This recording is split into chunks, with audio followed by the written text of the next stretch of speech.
जैसे कि आपको पता ही होगा कि जो भाई रिपेयरिंग का काम करते हैं, फिर चाहे आप मोबाइल रिपेयरिंग का काम करते हो, लैपटॉप रिपेयरिंग का काम करते हो, एलईडी टीवी रिपेयरिंग का काम करते हो, या फिर इलेक्ट्रॉनिक के किसी भी डिवाइस के सर्किट की रिपेयरिंग का आप काम करते हो, तो उसके लिए आपके पास इस टाइप का या फिर इस टाइप का कोई भी डिजिटल मल्टीमीटर होना बहुत ज़्यादा ज़रूरी है।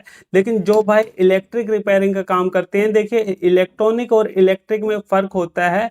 इलेक्ट्रिक में क्या होता है कि जैसे कि हमारा फ्रिज हो गया, एसी हो गया, कूलर हो गया, सोलर पैनल हो गया, पानी की मोटर होगी, इस टाइप की चीज़ों की रिपेयरिंग के लिए फ्रेंड फिर हमें इस टाइप के डिजिटल मीटर की ज़रूरत नहीं पड़ती। उसके लिए फिर हमें ये क्लैंप मीटर लेना पड़ता है, क्योंकि कुछ फंक्शन ऐसे होते हैं फ्रेंड क्लैंप मीटर के अंदर जो कि हमें इस मल्टीमीटर के अंदर देखने को नहीं मिलते। तो आज की वीडियो के अंदर वही चीज़ मैं आपको बताने वाला हूँ। तो अगर आप इलेक्ट्रिक का काम करते हो तो आपके लिए ये क्लैंप मीटर है, और इस क्लैंप मीटर को कैसे यूज किया जाता है, क्या क्या फंक्शन है, कितने रुपए का मिला है, सारी चीजें मैं आज की वीडियो के अंदर फुल डिटेल से बताऊंगा। तो वीडियो को बिल्कुल ध्यान से पूरा देखना। तो देखिए फ्रेंड, ये जो क्लैंप मीटर है इसको मैंने फ्लिपकार्ट से मंगवाया है। और अगर इस मल्टीमीटर की कंपनी की बात करें तो ये थिमिस्टो कंपनी का मल्टीमीटर है। ये वाला जो मेरा मल्टीमीटर है सिंपल वाला, ये भी थिमिस्टो कंपनी का ही मल्टीमीटर है, जिसको मैं पिछले 3 सालों से प्रॉपर यूज कर रहा हूँ। और इसलिए मैंने ये इसी कंपनी का ये क्लैंप मीटर भी मंगवाया है। तो कुछ इस टाइप की बॉक्स पैकिंग के साथ में हमें ये मल्टीमीटर मिलता है। और इसके बॉक्स में देखिए फ्रेंड, यहाँ पे सारी चीज़ें हाईलाइट करके बता रखी है कि क्या क्या चीज़ें हम यहाँ पे चेक कर सकते हैं। जैसे कि एसी करंट चेक कर सकते हैं, एसी डीसी वोल्टेज चेक कर सकते हैं, रेजिस्टेंस चेक कर सकते हैं, डायोड चेक कर सकते हैं, एनसीवी का यहाँ पे फंक्शन मिल जाता है, कैपेसिटर को चेक कर सकते हैं, कंटिन्यूटी मोड मिल जाता है, बैक लाइट मिल जाती है, हर्ट्ज से यहाँ पे हम चेक कर सकते हैं, टॉर्च हमें मिल जाता है, और टेम्परेचर चेक कर सकते हैं। और नीचे की तरफ बॉक्स पे यहाँ पे ये बार कोड दिया हुआ है, इसकी मदद से आप इसे स्कैन करके आप इनके चैनल पे भी जा सकते हो, जहाँ पे इसके बारे में और ज़्यादा आपको अच्छे से जानकारी मिल जाएगी। फिलहाल आपका भाई ये सारी चीज़ें आपको यहाँ पे लाइव बताने वाला है। तो चलिए फटाफट अब बॉक्स को हम खोल के आपको दिखाते हैं कि किस टाइप का ये क्लैंप मीटर है। तो यहाँ पे देखिए सिंपली इस तरीके से हम बॉक्स को खोलेंगे। तो सबसे पहले देखिए फ्रेंड, जैसे मैंने बॉक्स को खोला तो इसके अंदर हमें एक कैरी बैग मिलता है, और इसी कैरी बैग के अंदर ही हमें सारी चीज़ें देखने को मिलती है। ये बहुत ही अच्छी बात है, क्योंकि अगर ये कैरी बैग हमें मिलता है तो आपको मल्टीमीटर कहीं पे भी लाना ले जाना है तो काफ़ी आसान हो जाता है। तो इसको हम साइड में रखेंगे और देख लेते हैं बॉक्स के अंदर क्या है।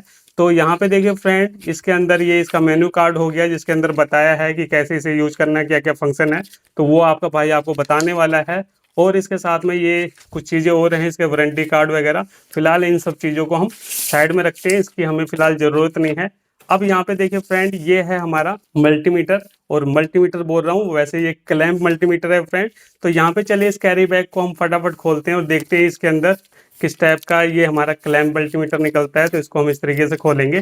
तो ये देखिए फ्रेंड, इस तरीके से मैंने बैग को खोल दिया है। तो सबसे ऊपर देखिए हमें अपने क्लैंप मल्टीमीटर की ये प्रो मिल जाती है, और प्रो भी इसके अंदर सेम हमारे जो नॉर्मल वाले मल्टीमीटर होते हैं उसी तरीके से आपको प्रो मिलेगी। लेकिन ये जो प्रो की क्वालिटी है ना फ्रेंड, वो बहुत ही ज़बरदस्त है। इसकी क्वालिटी बहुत ही ज़बरदस्त है। इसकी जो वायर है आप देखोगे, बहुत ही अच्छी क्वालिटी की इसके अंदर वायर है, ये जल्दी से टूटने वाली नहीं है। जो इस टाइप के पीले वाले मल्टीमीटर होते हैं ना, इनकी जो प्रोब आती है, कई बार तो यहाँ से वायर टूट जाएगी, या फिर यहाँ से निकल जाएगी, या फिर पिन निकल जाती है। तो वो प्रॉब्लम हमें इस वाली प्रोब के अंदर देखने को नहीं मिलती। तो इसको अब हम साइड में रखेंगे। उसके बाद देखिए फ्रेंड, यहाँ पे हमें 2 बैटरी मिलती है, जो कि हम अपने रिमोट के अंदर यूज करते हैं, वही वाली ये बैटरी है। इसको सेल भी बोलते हैं कुछ लोग। उसके बाद यहाँ पे देखिए एक हमें और केबल मिलती है। अब ये जो केबल है फ्रेंड, ये टेम्परेचर के लिए होती है, तो इसको भी हम आपको दिखाएंगे। और उसके बाद ये देखिए फ्रेंड, ये है हमारा क्लैंप मल्टीमीटर। इसको अब हम पन्नी से बाहर निकाल लेते हैं। तो देखने में बहुत ही बढ़िया लग रहा है मुझे ये क्लैंप मल्टीमीटर। और यहाँ पे देखिए, ये जो हमारे पास मल्टीमीटर है ये डिजिटल मल्टीमीटर है, और ये क्लैंप मल्टीमीटर है। तो इसके अंदर देखिए, इसकी वीडियो तो आपने देख ही रखी है मेरे चैनल पे, नहीं देखी तो जाके देख लेना। आज हम इसके बारे में आपको बताएंगे। तो ये जो क्लैंप मल्टीमीटर है फ्रेंड, वैसे इसकी क्वालिटी बहुत ही ज़बरदस्त है, और हाथ में लेने पे पता चल रहा है कि कोई चीज़ आपने हाथ में ले रखी है। तो चलिए यहाँ पे सबसे पहले इसके अंदर हम सेल डालेंगे, ठीक है। क्योंकि इसके साथ में सेल मिला है, तो इसका मतलब इसके अंदर पहले से सेल डले हुए नहीं है, बाहर हमें मिले हैं सेल। तो यहाँ पे हम क्या करते हैं, हमारे पास पहले से खुले हुए 2 सेल पड़े हुए हैं, तो इसी को हम यूज कर लेंगे, और इसको हम बाद में यूज करेंगे। तो सबसे पहले देखिए हमें क्या करना है, यहाँ पे देखिए इन पेज को आपको नहीं खोलना है। ये कब खोलना है, जब आपके क्लैंप मीटर में कभी प्रॉब्लम आ जाए तब आपको खोलना है। अगर आपको सेल को रिप्लेस करना है तो इस वाले पेज को यहाँ पे खोलना है। ये देखिए इस तरीके से हम इसको खोलेंगे। जब भी आपका सेल खत्म हो जाता है, नया सेल डालना है, तो इसे ही आपको खोलना है। ये चीज़ अलग हो गई। अब उसके बाद यहाँ पे हम इस सेल को डालेंगे, इसके अंदर प्लस माइनस देख के आपको डालना है। जैसे कि यहाँ पे ये प्लस है और यहाँ पे ये माइनस है, तो ये आपको देख लेना है सिंबल, उल्टा सीधा मत लगा देना भाई, नहीं तो ये खराब भी हो सकता है इस तरीके से। तो ये मैंने लगा दिया प्लस को प्लस देखते हुए, और ये हमारा प्लस माइनस इस तरीके से रहेगा। तो इस तरीके से देखिए मैंने लगा दिया और एक बीप की भी आवाज़ आ गई है, इसका मतलब मल्टीमीटर तैयार है भी काम करने के लिए। अब फटाफट यहाँ पे इसके पेज को लगा के हम दोबारा से टाइट कर देते हैं। ये देखिए इस तरीके से हम टाइट कर देंगे, बहुत ही आसान है ये। इस तरीके से यहाँ पे हमें करना है, ये हमने कर लिया। और इसका ये जो बैग वगैरह है ना, इसको हम साइड में कर देते हैं। फिलहाल हम यहाँ पे देखते हैं इस मल्टीमीटर को। तो यहाँ पे देखिए फ्रेंड, ये कुछ इस तरीके से यहाँ पे ये ऑफ रहेगा, और ये जो आपको पॉइंट दिखाई दे रहा है ना, जिस पे आप सेट करोगे वहीं पे ये सेट हो जाएगा। तो इसके अंदर देखिए ये फिलहाल ऑफ है। अब यहाँ पे हम एक एक फंक्शन आपको बताएंगे, इसके अंदर क्या क्या फंक्शन मिलते हैं वो मैंने बॉक्स के ऊपर ही पढ़ के आपको बता दिया, तो मैं बार बार टाइम नहीं खराब करूंगा वो चीज़ें बता के। तो सबसे पहले देखिए फ्रेंड, इसके अंदर ये हमारा अभी फिलहाल ऑफ है। तो यहाँ पे देखिए NCV लिखा हुआ है। तो NCV का मतलब क्या होता है फ्रेंड, कि यहाँ पे हमें दूर से पता चल जाएगा कि वायर के अंदर करंट है कि नहीं है, वो फंक्शन हमें इसके अंदर मिल जाता है। चलिए मैं आपको एक बार लाइव टेस्ट कराता हूँ, और सारी चीज़ें मैं लाइव टेस्ट करा के दिखाऊंगा। इसके अंदर जितने भी फंक्शन है ना, सबको मैं चेक कराऊंगा, ताकि आप एक ही बार में पूरा क्लैंप मीटर चलाना सीख जाओ। फ्रेंड ये मेरे पास एक्सटेंशन बोर्ड है। अब यहाँ पे ये जो वायर है फ्रेंड, इसके अंदर हमें ऐसे तो पता चलेगा नहीं कि इसके अंदर करंट है कि नहीं है, तो वो चीज़ हम कैसे पता कर सकते हैं, इस क्लैंप मीटर से। तो बाहर से हमें पता चल जाएगा इसके अंदर करंट आ रहा है कि नहीं आ रहा है, वो देखिए कैसे पता चलेगा। तो यहाँ पे इसको हम NCV पे सेट कर देंगे। ये देखिए मैंने सेट कर दिया। अब देखिए जैसे मैं इसको ले जाऊंगा इस वायर के पास में, अगर इसके अंदर करंट आ रहा होगा तो इसके अंदर बजर बजने लग जाएगा। तो यहाँ पे देखिए इस तरीके से हम लाएंगे, तो ये देखिए फ्रेंड, यहाँ पे क्या है कि इसके अंदर करंट आ रहा है, इसीलिए यहाँ पे ये बीप आ रही है। तो इस तरीके से फ्रेंड, किसी भी वायर के अंदर अगर आपको देखना है कि उसके अंदर वोल्टेज आ रही है कि नहीं आ रही है, तो वो आप यहाँ पे NCV पे सेट करके चेक कर सकते हो। तो ये इसका पहला फंक्शन हो गया। अब उसके बाद ये जो फंक्शन है फ्रेंड एम्पेयर वाला, ये मैं आपको बाद में बताऊंगा, इसको मैं लास्ट में बताऊंगा। उसके बाद हम चलते हैं यहाँ पे आ जाते हैं। अब ये वाला जो फंक्शन है, इसके अंदर देखिए क्या क्या हम चीज़ें चेक कर सकते हैं, वोल्टेज चेक कर सकते हैं, और यहाँ पे हर्ट्ज वगैरह चेक कर सकते हैं। तो ये सारी चीज़ें हम आपको चेक करना बताएंगे। तो इसके लिए हमें क्या करना पड़ेगा, इसके लिए हमें इसकी प्रोब लगानी पड़ेगी। तो इसके अंदर देखिए यहाँ पे हमें 2 प्रोब मिली है, रेड और ब्लैक कलर की। चलिए इसको हम लगा के आपको ये चीज़ें भी चेक करा देते हैं। जितने भी फंक्शन है सबको मैं टेस्ट कराऊंगा, तो वीडियो को छोड़ के मत जाना। तो यहाँ पे हमने देखिए इसके ऊपर का कैप निकाल लिया है, तो रेड को रेड में लगाएंगे और ब्लैक को ब्लैक में लगाएंगे। ये मैंने लगा दिया। अब यहाँ पे क्या है कि इसके अंदर हमें जैसे कि AC वोल्टेज चेक करनी है। अब यहाँ पे देखिए इसको भी हम निकाल लेते हैं, ताकि इसकी पिन थोड़ी सी बड़ी हो जाए। ये मैंने निकाल लिया। अब इसके अंदर जैसे कि वोल्टेज आ रही है कि नहीं आ रही है, वैसे आपको नापना है। तो यहाँ पे देखिए इस तरीके से हम करेंगे, यहाँ पे इसको हम लगाएंगे यहाँ पे, और इसको यहाँ पे। AC वोल्ट दिखा रहा है, कितनी वोल्ट आ रही है फिलहाल यहाँ पे 210-11 के आसपास यहाँ पे वोल्टेज आ रही है। तो इस तरीके से यहाँ पे AC वोल्ट आप चेक कर सकते हो। अगर आपको DC वोल्ट चेक करना है, तो DC के लिए भी यहीं पे ये सेटिंग है, आपको कुछ चेंज नहीं करना है। यहाँ पे DC का भी सिंबल बना हुआ है। तो DC कैसे चेक करोगे, तो DC के लिए देखिए फ्रेंड, यहाँ से हम प्रो को निकालेंगे, और उसके बाद ये जो आपको बटन दिखाई दे रहा है, इसको हम दबाएंगे। देखिए अभी क्या है, यहाँ पे AC दिखा रहा है ना, अब यहाँ पे इसको हम दबाएंगे इस बटन को, तो यहाँ पे DC हो जाएगा। ये देखिए यहाँ पे अब DC हो गया। तो यहाँ पे अब हम क्या करेंगे, DC पे जैसे कि आपको कोई बैटरी चेक करनी हो, जैसे कि मेरे पास ये लिथियम आयन बैटरी है, इसको हम चेक करेंगे। तो वो चीज़ें देखिए कैसे चेक होगी। यहाँ पे इसको लगाएंगे प्लस माइनस देख के, ये देखिए यहाँ पे इसको लगाएंगे, तो यहाँ पे देखिए इसके वोल्टेज दिखाने लग जाएगा। ये देखिए ये इसके वोल्टेज दिखा रहा है इस तरीके से। तो यहाँ पे आपको कोई भी बैटरी चेक करनी हो, जैसे कि ये बैटरी होगी, उसके बाद 9 वोल्ट की बैटरी होगी, इसको हम लगा के चेक कर लेते हैं। तो प्लस हमारा ये है, माइनस यहाँ पे है। तो इसको देखिए इस तरीके से मैं आपको सारी चीज़ें दिखाऊंगा। ये देखिए फ्रेंड, तो यहाँ पे 8.65 दिखा रहे हैं, यानी ये जो बैटरी है 9 वोल्ट की है, लेकिन ये थोड़ी सी डाउन हो गई है। तो इस तरीके से यहाँ पे आप इसी वोल्ट भी इसी पॉइंट पे चेक करोगे। अब इसके अंदर एक हर्ट्ज का भी ऑप्शन दे रखा है। तो हमारे इंडिया में क्या है 50 हर्ट्ज होता है फ्रेंड। तो वो कैसे चेक करोगे, तो इसके लिए फिर से हम क्या करेंगे, इसी बटन को दबाएंगे। ये देखिए AC पे मैंने कर दिया। अब उसके बाद यहाँ पे देखिए इसको दोबारा से लगाएंगे, फिर से उसी तरीके से। आपको अगर हर्ट्ज देखना है कितना हर्ट्ज आ रहा है, यहाँ पे सबसे पहले इस तरीके से लगाएंगे, तो यहाँ पे क्या है, हमारी वही वोल्टेज आ गई। अब हर्ट्ज के लिए यहाँ पे देखिए, यहाँ पे एक बटन अलग से दिया हुआ है, तो इसको दबाएंगे। तो यहाँ पे हमारा हर्ट्ज दिख जाएगा 4.99 दिखा रहा है। इसका मतलब ये 50 माना जाएगा। ऐसा नहीं है कि पूरा एक्यूरेसी के साथ आता है, कई बार 50 दिखाएगा, कई बार ऐसे 9 करके दिखा रहा है। तो ये 50 के हर्ट्ज के आसपास ही है। तो ये हमारा हर्ट्ज हो गया। यहाँ पे आप इस तरीके से हर्ट्ज वगैरह चेक कर सकते हो। तो ये हो गया हमारा।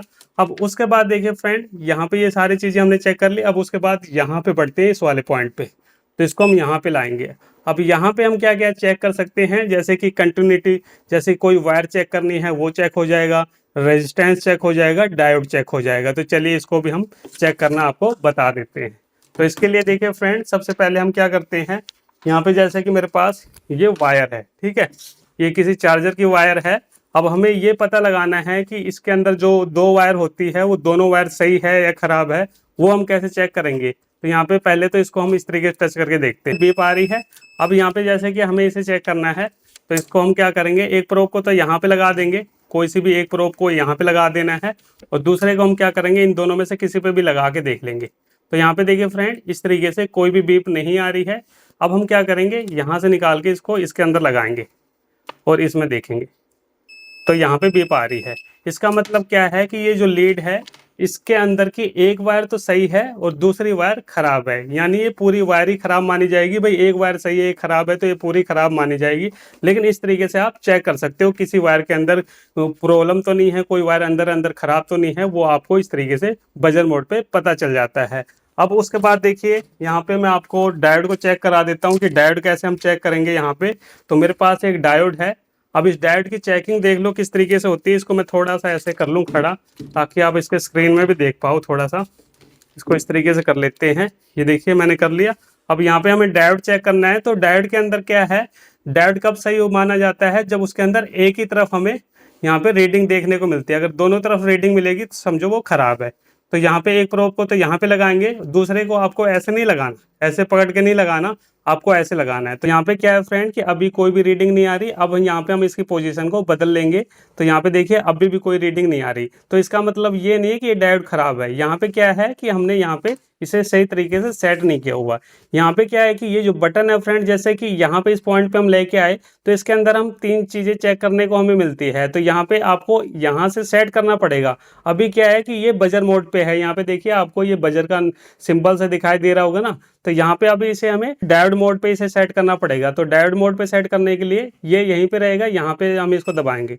तो यहाँ पे क्या है कि अब ये ऑटो पे हो गया। अगर इस तरीके से ऑटो पे रहेगा तो यहाँ पे कोई भी चीज चेक कर सकते हो। जितनी भी चार चीज दे रखी हैं यहाँ पे ऑटो पे करके आप सेट करके चेक कर सकते हो। फिर आपको बार बार बदलने की जरूरत नहीं है। लेकिन अगर आपको सिंगल ऐसे चेक करना है तो उसके लिए फिर डायोड मोड स्पेशली इसके अंदर दे रखा है। एक बार मैं ऑटो पे दिखा देता हूँ। ये जैसे कि अभी ऑटो पे सेट है, तो यहाँ पे देखिए इस तरीके से आप इसे चेक करोगे, ये भी चेक हो जाएगा, और बाकी कोई चीज चेक करोगे वो भी हो जाएगा। ये देखिए मैं एक बार आपको फिर से दिखा दूं। ये समझना जरूरी है, ये छोटी छोटी चीजें को ये बताता नहीं है जल्दी से। मैं आपको ये सारी चीजें बता रहा हूँ। इस तरीके से मैंने लगाया, और तो यहाँ पे देखिए फ्रेंड, यहाँ पे वैल्यू आ गई। अब उसके बाद इसको हम पलटेंगे तो यहाँ पे वैल्यू नहीं आनी चाहिए। अगर यहाँ पे इस तरीके से वैल्यू आ जाती तो ये खराब माना जाता। तो इसका मतलब क्या है कि ये डायोड हमारा बिल्कुल सही है। तो डायोड के अंदर अगर दोनों साइड आपको वैल्यू मिल रही है तो वो खराब माना जाएगा, बीप आ रही है तो भी खराब माना जाएगा। यहाँ पे जो मैं आपको बटन बता रहा था ये तो ऑटो का हो गया।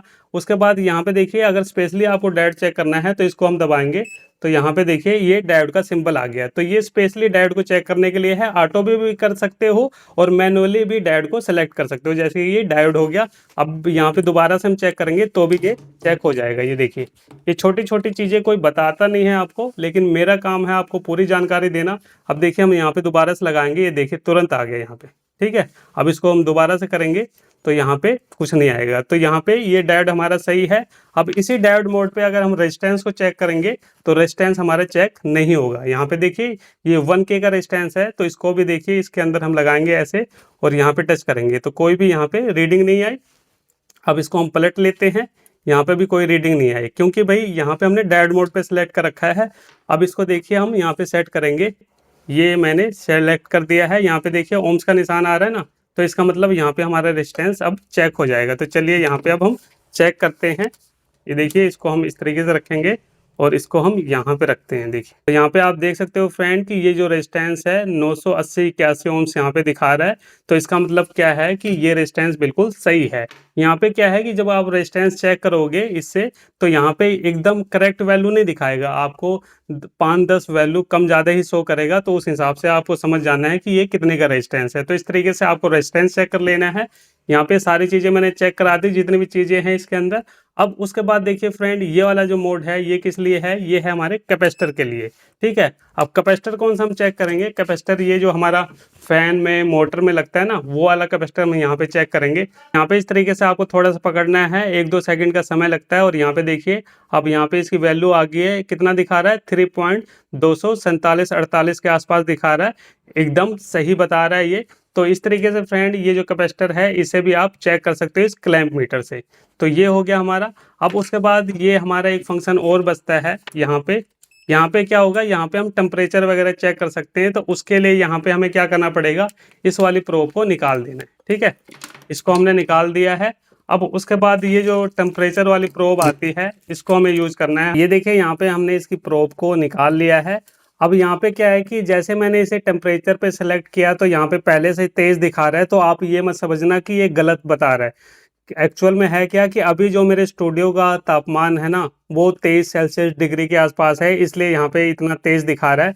यहाँ पे क्या है कि ये जो प्रोब है ये स्पेशली किसी चीज़ का आपको टेम्परेचर नापना है, जैसे कोई ट्रांसफार्मर है या फिर कोई और आईसी वगैरह है, उसका टेम्परेचर देखना है। तो उसके लिए ये यहाँ पे ये छोटी सी पिन होती है, ठीक है, उसको आपको टच करना, उससे आपको क्लियर हो जाएगा। अभी देखिए मैं आपको दिखा देता हूँ चेक करा के। तो यहाँ पे इसके अंदर भी रेड और ब्लैक मिलता है, तो उसको इसी हिसाब से लगाना है जैसे हम प्रोब लगाते हैं। इसको हम इस तरीके से लगाएंगे। ये देखिए मैंने लगा दिया। अब यहाँ पे देखिए कैसे ये काम करेगा। ये देखिए मेरे पास ये है सोल्डिंग आयरन। अब यहाँ पे देखिए इसकी जो आगे वाली पिन है, इसको जैसे हम इस पे टच करेंगे तो देखना है इसका टेम्परेचर बढ़ने लगेगा। ये देखिए कितनी तेजी से बढ़ रहा है। तो यहाँ पे जैसे जैसे ये गर्म होगा तो उतना यहाँ पे टेम्परेचर बढ़ जाएगा। ये देखिए यहाँ पे अगर हम देखेंगे तो यहाँ पे और ज़्यादा मिलेगा। ठीक है, तो इस तरीके से फ्रेंड ये हमारा जो टेम्परेचर के लिए यूज होता है। और यहाँ से आप देख सकते हो कितना ज़्यादा हमारा सोल्डिंग आयरन ये गर्म है। तो इस तरीके से आप अपने हिसाब से देख सकते हो कि आपको कहाँ का टेम्परेचर चेक करना है, कहाँ का नहीं करना। मेरा काम था आपको बताना, वो मैं आपको बता रहा हूँ। तो ये हो गया हमारा। अब यहाँ पे क्या है, एक फंक्शन और है इसके अंदर। यहाँ पे जैसे कि आप अंधेरे में काम कर रहे हो तो आप इसकी डिस्प्ले के अंदर भी बैक लाइट दे रखी है, उससे भी यूज कर सकते हो। वो कैसे यूज करोगे, वो आपका यहाँ पे होगा। यहाँ पे देखिए BL लिखा हुआ है और यहाँ पे FL लिखा हुआ है। तो यहाँ पे आगे टॉर्च के लिए भी दिया हुआ है, जैसे कि अंधेरे में आपको काम करना पड़ गया तो यहाँ पे टॉर्च के लिए यहाँ पे दे रखा है। और ये जो डिस्प्ले इसके अंदर भी लाइट जलती है, जैसे कि यहाँ पे हम दबाएंगे फ्रेंड स्क्रीन की बैक लाइट जली है, अभी टॉर्च वाली लाइट नहीं जली। अब ये कैसे जलेगी, तो इसके लिए आपको क्या करना है, इसी बटन को थोड़ी देर ऐसे दबा के रखना है। ये देखिए इस तरीके से दाबोगे तो यहाँ पे ये भी जलने लगी है और स्क्रीन वाली लाइट भी जल रही है। यानी अंधेरे में भी अगर आपको काम करना हो तो कोई दिक्कत आपको इस क्लैंप मीटर के साथ नहीं आएगी। अब यहाँ पे इसे बंद करना है तो इस तरीके से कर दीजिए, ये बंद हो गया। तो ये हो गया इसका लाइट का फंक्शन। अब यहाँ पे हम बात करते हैं, ये जो हमने 2 फंक्शन छोड़ दिए थे ना, इसकी हम बात करेंगे। और इसीलिए इस मल्टीमीटर का खास करके यूज किया जाता है, क्योंकि बाकी जो मैंने फंक्शन दिखाए हैं वो तो आपको इस डिजिटल मल्टीमीटर के अंदर भी देखने को मिल जाते हैं, लेकिन जो इसका मेन फंक्शन है वो यही वाला है। तो इसको देखिए यहाँ पे हम सेलेक्ट करेंगे। यहाँ पे क्या है फ्रेंड, इसके अंदर यहाँ पे 4 एम्पेयर से लेके 40 एम्पेयर तक चेक कर सकते हैं।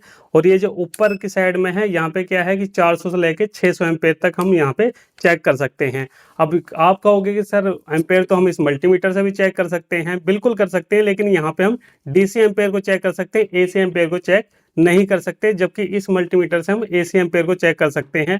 और इसके अंदर क्या है कि यहाँ पे सिर्फ हम 10 एम्पेयर तक ही चेक कर सकते हैं। यहाँ पे देखिए 10 एम्पेयर दे रखा है, इससे ज़्यादा आप चेक करोगे तो ये मल्टीमीटर खराब भी हो सकता है। और इसके लिए फिर हमें ये रेड वाली प्रोब को निकाल के यहाँ पे लगाना होता है, तभी जाके हम चेक कर सकते हैं। लेकिन इस क्लैंप मीटर के अंदर क्या है फ्रेंड कि यहाँ पे आपको प्रोब का यूज नहीं करना। यहाँ पे सिंपली यहाँ से इसको दबाना है, ये खुल जाएगा और वायर को इसके बीच में डाल देना है। उसके बाद यहाँ पे आपका एम्पेयर पता चल जाएगा। चलिए मैं एक बार आपको अपना इन्वर्टर का चेक कराता हूँ। ये AC DC दोनों पे काम करता है। वैसे तो लिखा हुआ है इसके अंदर AC ओनली, लेकिन ये DC के भी एम्पेयर चेक करता है। चलिए मैं एक बार आपको दिखा देता हूँ। देखिए फ्रेंड, ये मेरी दुकान का इन्वर्टर है और फिलहाल लाइट आई हुई है। तो यहाँ पे क्या है कि इन्वर्टर हमारी बैटरी को चार्ज कर रहा है। तो चलिए हम देखते हैं कि ये इन्वर्टर हमारी बैटरी को कितने एम्पेयर से चार्ज कर रहा है। तो इसके लिए देखिए फ्रेंड, यहाँ पे हमने अपने क्लैम्प मीटर को 4 से 40 एम्पेयर के बीच में सेट किया हुआ है, क्योंकि इन्वर्टर बैटरी को 10 से 15 एम्पेयर के बीच में ही चार्ज करता है। तो चलिए हम चेक कर लेते हैं। तो उसके लिए हमें कुछ भी नहीं करना, हमारी जो इन्वर्टर से बैटरी आती है प्लस माइनस की, उनमें से किसी भी एक वायर में हमें क्या करना है, इस तरीके से देखिए इसको हम दबाएंगे और ऐसे बीच में फंसा देंगे। और आप स्क्रीन पे देखना फ्रेंड, यहाँ पे इसके एम्पेयर यहाँ पे आपको दिखा देगा। तो यहाँ पे आप देख सकते हो जैसे हमने वायर को फंसाया इसके बीच में, तो यहाँ पे 12.29 एम्पेयर दिखा रहा है।